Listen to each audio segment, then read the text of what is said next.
চলেন চ্যানেল 24 একটা নিউজ করছে, চলেন ওই সামান্য 15-16 সেকেন্ডের ভিডিওটা দেখে আসি। 2023-এর অক্টোবরে, এবং ওনারা এখানে ওনার চিকিৎসা করেছেন। তার পরবর্তীতে আমরা ওনার চিকিৎসার জন্য লন্ডনে নিয়ে গিয়েছিলাম, কিন্তু যেহেতু এখানে একটা বিরাট সময় উনি অলমোস্ট যথাযথ চিকিৎসা পান নাই, সেই জন্যই যে চিকিৎসাটা ওনার প্রয়োজন সেটি করা সম্ভব হয় নাই।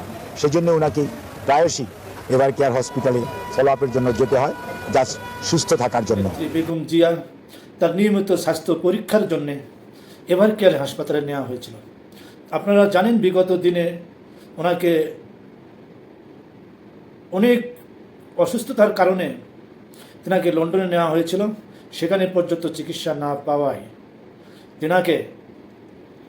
তিনি কয়েক মাস পরে চলে আসেন।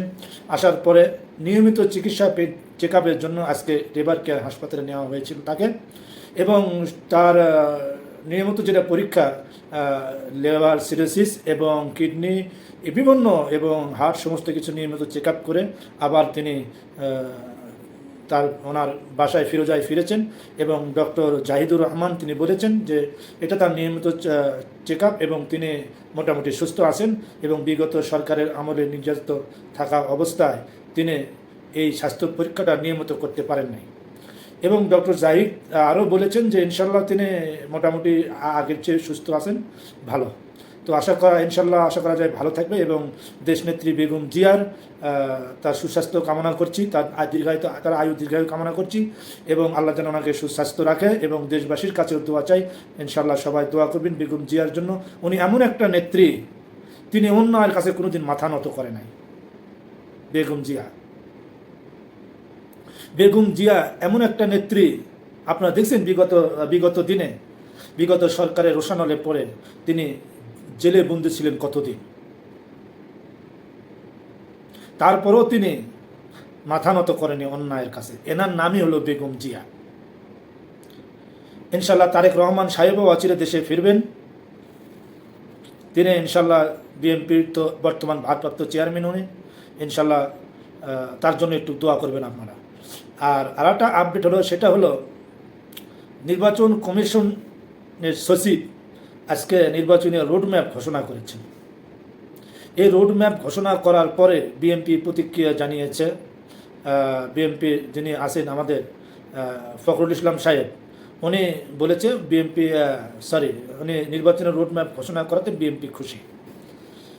শুধু বিএনপি নয়, ওয়ার্কার্স পার্টির ওনারাও বিবৃতি দিয়েছেন যে না, রোডম্যাপ ঘোষণা করছে, এতে দেশ এবং জাতি এবং ওয়ার্কার্স পার্টি সহ সবাই খুশি।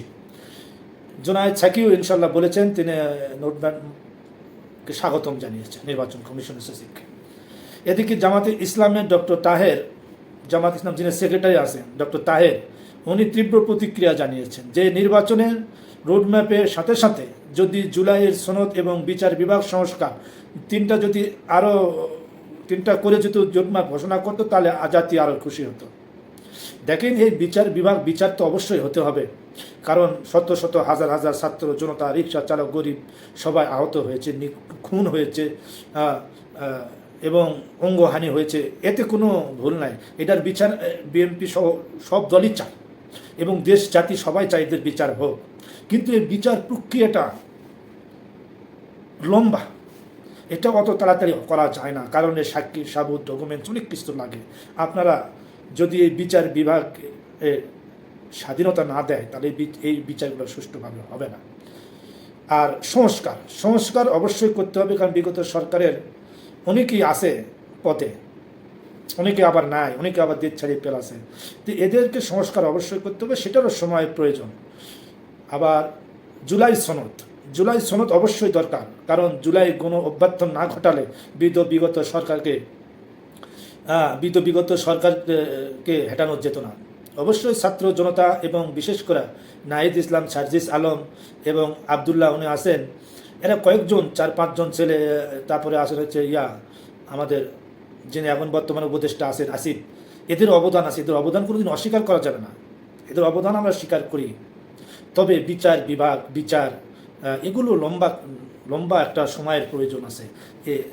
এই কথা বলে যে নির্বাচনকে দীর্ঘায়িত করা, এটা জাতি প্রত্যাশা করে না। এবং আপনি জানেন,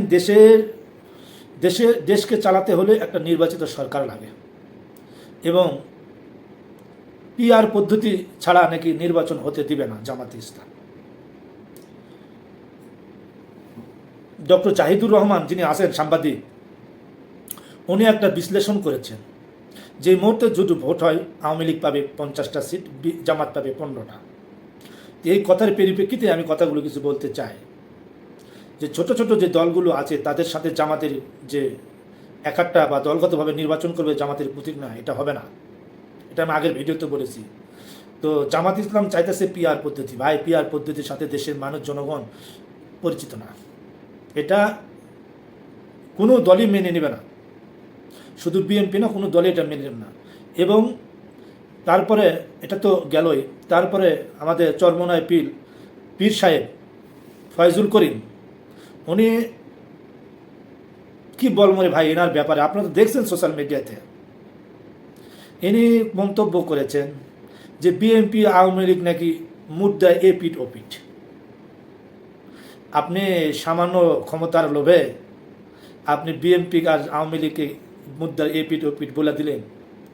আপনি একজন ক্ষমতালোভী মানুষ, আপনার বিরুদ্ধে যদি তদন্ত করা হয় কোটি কোটি লক্ষ লক্ষ টাকা আপনার পাওয়া যাবে। এগুলো কোথায় থেকে আসে, উৎস কি?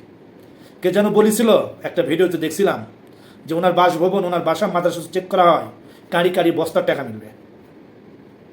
তো অত দূর জানলাম না, সম্মান করেই কথাটা বলতেছি। বিএনপি আর আওয়ামী লীগ এক পাতায় দেখবেন না।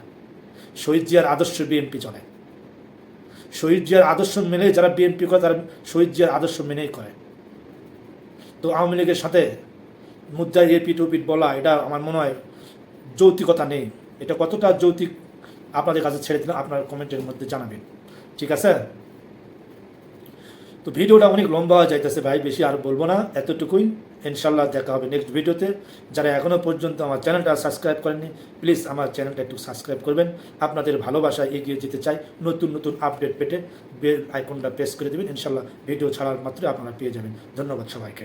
The next day.